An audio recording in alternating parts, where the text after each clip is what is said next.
Voilà, on quitte Israël et les Palestiniens pour s'intéresser à un pays qui aussi a une influence sur ce qui se passe dans la région, c'est l'Iran, avec ses négociations sur le nucléaire iranien qui se déroulent actuellement à Oman, donc pas très loin d'ici, négociations qui sont censées se terminer le 24 novembre. Alors cette semaine, Barack Obama a d'abord déclaré qu'il existait un fossé encore très grand entre l'Iran et le groupe des 5+1 sur ce dossier du nucléaire, et puis ensuite, on fait état peut-être de progrès qui seraient réalisés actuellement ou d'optimisme mesuré. C'est ce qu'a dit ce soir un ministre russe qui évoque donc peut-être, pourquoi pas, un accord sur le point d'aboutir. On va en parler en tout cas avec nos invités.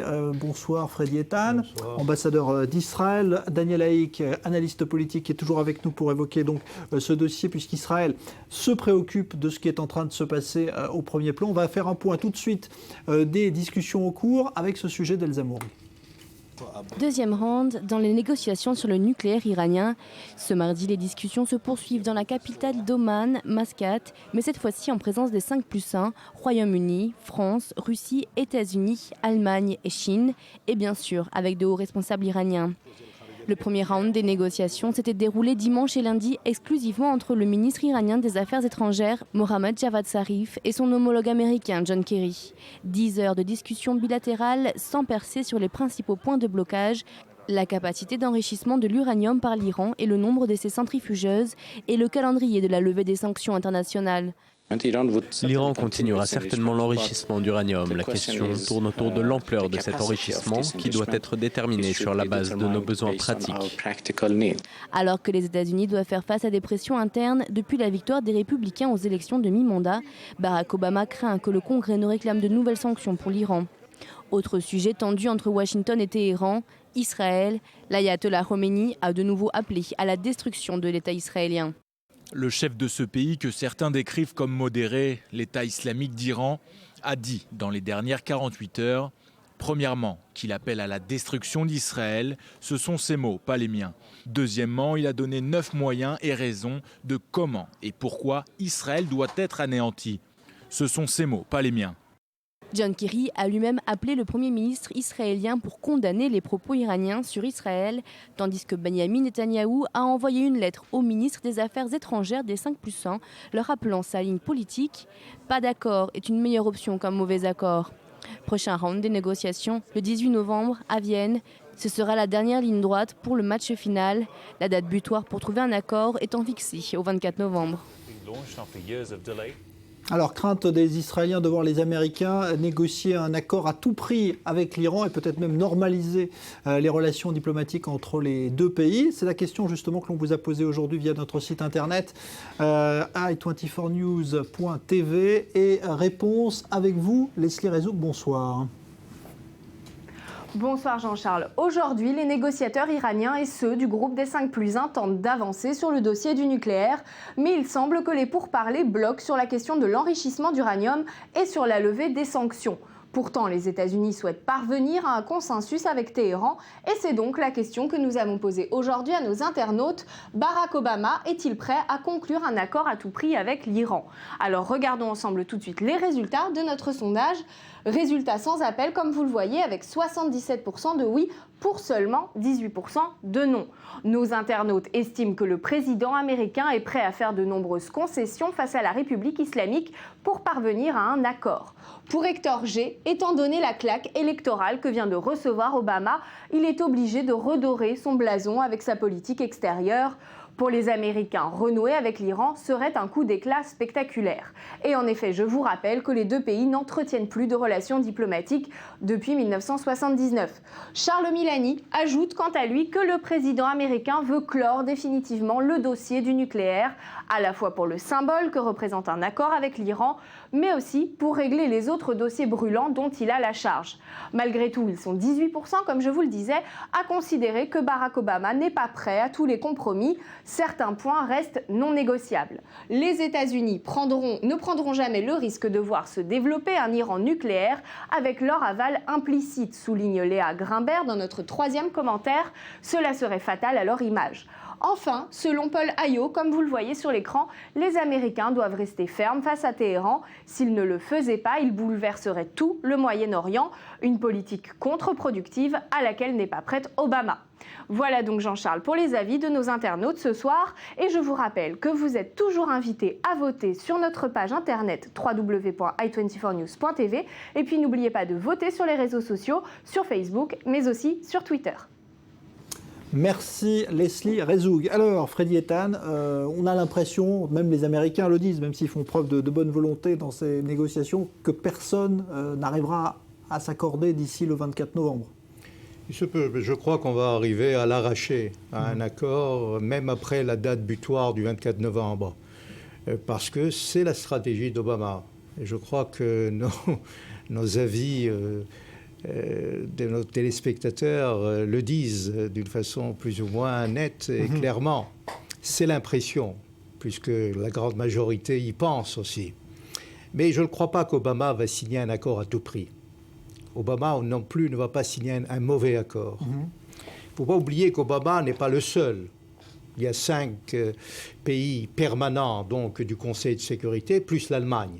Et avec évidemment le Conseil, c'est-à-dire le secrétaire général de l'ONU, Ban Ki-moon, qui est dedans. Le problème est assez grave. Parce qu'Israël a focalisé pendant plusieurs années l'attention de l'opinion internationale, des chancelleries, concernant la menace iranienne. C'est une menace existentielle pour nous. Et donc, aujourd'hui, l'Iran n'est pas seulement va construire ou au seuil de construire une bombe atomique. L'Iran représente un État islamique. L'Iran représente aussi le terrorisme. L'Iran représente aussi le Hezbollah, qui est un satellite de l'Iran. Et donc, c'est une hégémonie, si vous voulez, une tentative d'hégémonie, de s'emparer, si vous voulez, de tout le Proche-Orient, et même en Afrique, et même en Amérique du Sud. Donc, il y a là une autre affaire, une autre opérette, non pas seulement sur le plan nucléaire. Et quand on parle de bombe atomique, il ne s'agit pas seulement de la bombe qu'on va construire dans les centrifugeuses, il s'agit des ogives nucléaires qui sont dans des missiles, qui peuvent atteindre Israël et même le sud de l'Europe et la Russie. Donc, comment faire ?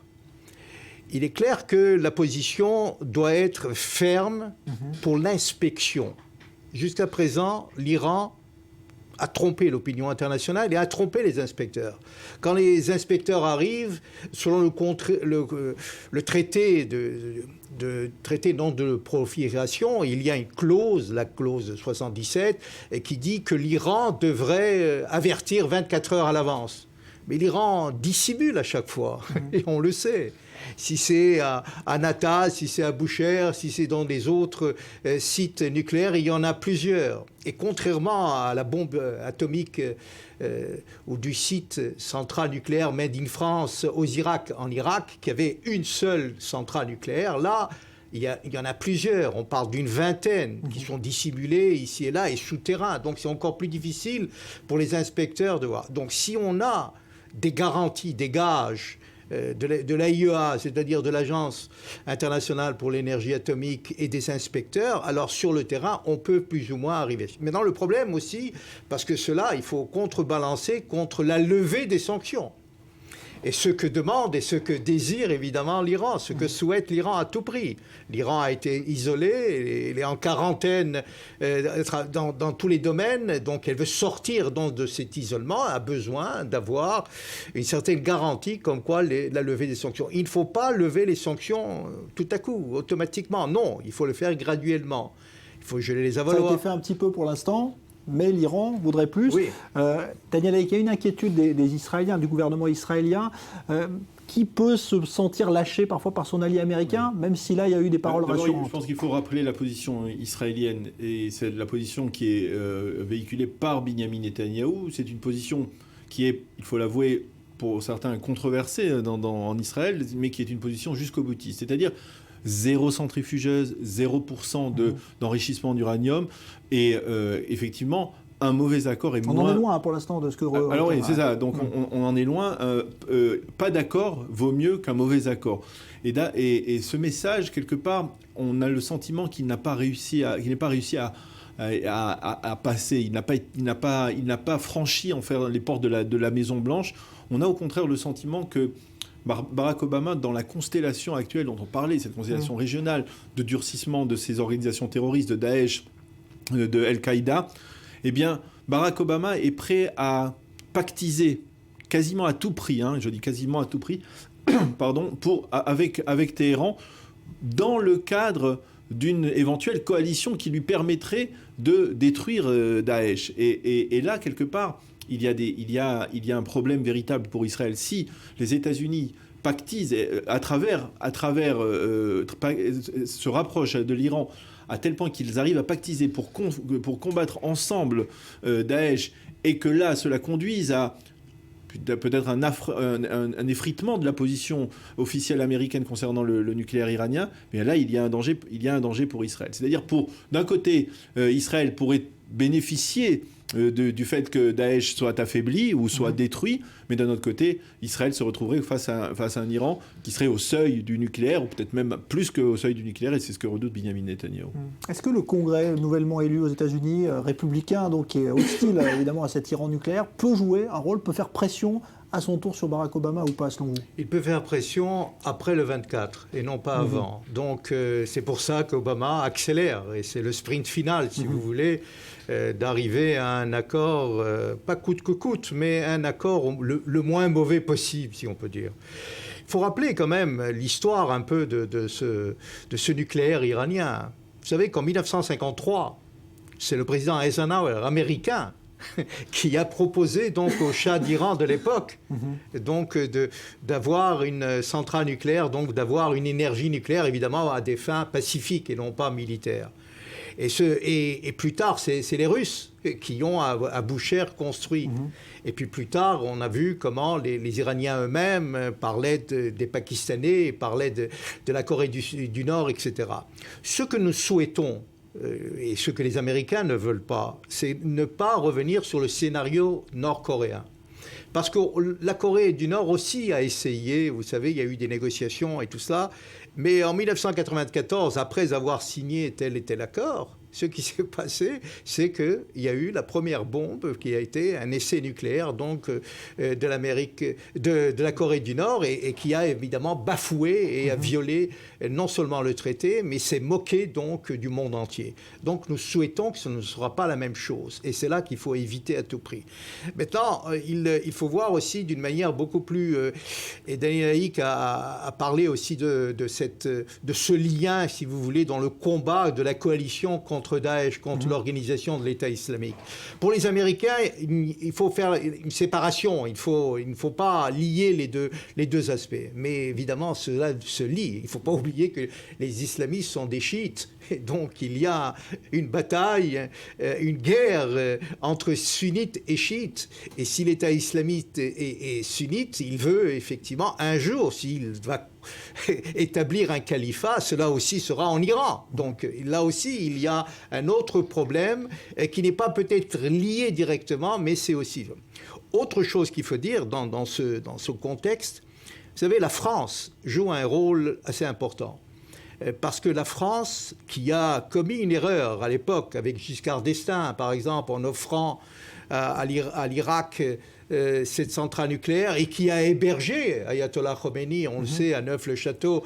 Et en 1979, comme vous le savez, un avion Air France a débarqué à Téhéran, donc avec Khomeini. Et c'est là qu'a éclaté, c'est là qu'a déclenché donc toute la République islamique, la révolution islamique. Aujourd'hui, la France, et déjà depuis quelques années, est assez énergique et assez intransigeante concernant tout accord à tout prix. Non. Et la France, qui ne veut pas de prolifération nucléaire, c'est sa politique depuis de longue date, montre par là vis-à-vis d'Israël. Et Steinitz, qui est chargé, donc ministre du renseignement, était il y a 48 heures à Paris pour essayer de trouver aussi avec les Français un front commun vis-à-vis des autres, vis-à-vis des États-Unis. C'est intéressant de voir comment la France, qui nous a fourni à l'époque une centrale nucléaire à Dimona, aujourd'hui on revient aussi ici en France pour revoir et pour essayer de contrer toute tentative de la part des Américains pour ce compromis ou cet accord nucléaire.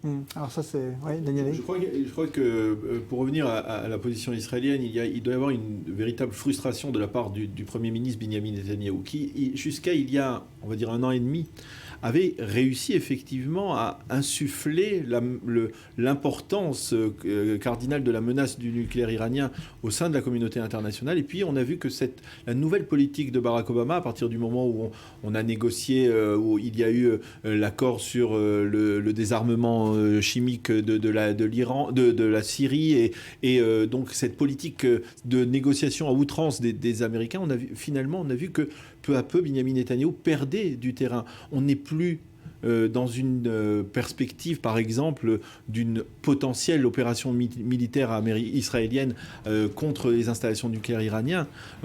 Ce qui était envisageable il y a 2 ans encore, 1 an et demi encore, ne l'est plus aujourd'hui. Et donc on est dans une situation... Benjamin Netanyahou est probablement extrêmement frustré de se retrouver dans cette situation d'infériorité. Merci beaucoup Daniel Haïk, merci Freddy, Ethan. Date limite fixée donc au 24 novembre. On va suivre ça de très près. Restez avec nous. Invité dans un instant.